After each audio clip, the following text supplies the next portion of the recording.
جمعية الدعوة والإرشاد وتوعية الجاليات بمحافظة بدر.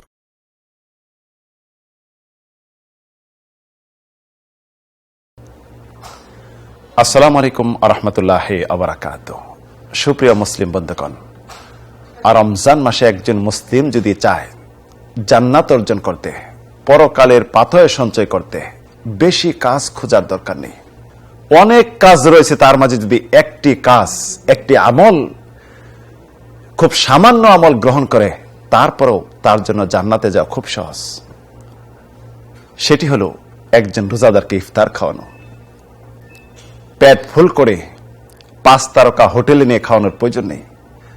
Normally যদি আপনি সাধারণ ইফতার খাওয়ান একজন রোজাদারকে, তাহলে ইফতারের বিনিময়ে আপনি ওই রোজাদারের সমপরিমাণ সিয়াম সাধনার সওয়াব পেয়ে গেলেন।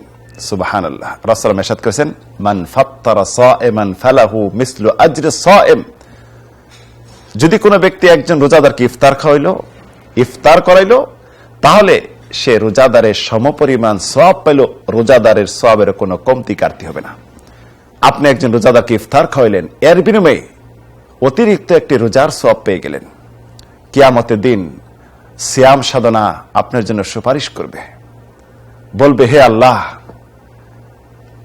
সে খানাপিনা বন্ধ করেছে, আমি সুপারিশ করতেছি, আমার সুপারিশ কবুল করুন। আল্লাহ রাব্বুল আলামিন কবুল করবেন। ওই দিন ইয়াওমা লা ইয়ানফাউ মালু ওয়ালা বানুন ইল্লা মান আতাল্লাহু বিকলবিন সালিম, যেদিন ধন সম্পদ সন্তান সন্ততি কোনো কাজে আসবে না, যে আমল নিয়ে আসবে, সঠিক অন্তর নিয়ে আসবে, ফ্রেশ অন্তর নিয়ে আসবে, এটি কাজে খাটবে।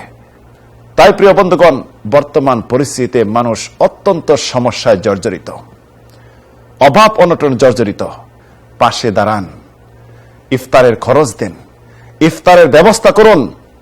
কিয়ামতের দিন এত সিয়াম সাধনার সওয়াব আপনার ব্যালেন্সে দেখবেন, বিশ্বাসও করতে পারবেন না। আল্লাহ রাব্বুল আলামিন এই ছোট্ট একটি আমল, ইবাদতটি করার তৌফিক দান করুন এবং রাইয়ান নামক গেট দিয়ে জান্নাতে প্রবেশ করার তৌফিক দান করুন। আমিন, আল্লাহুম্মা আমিন।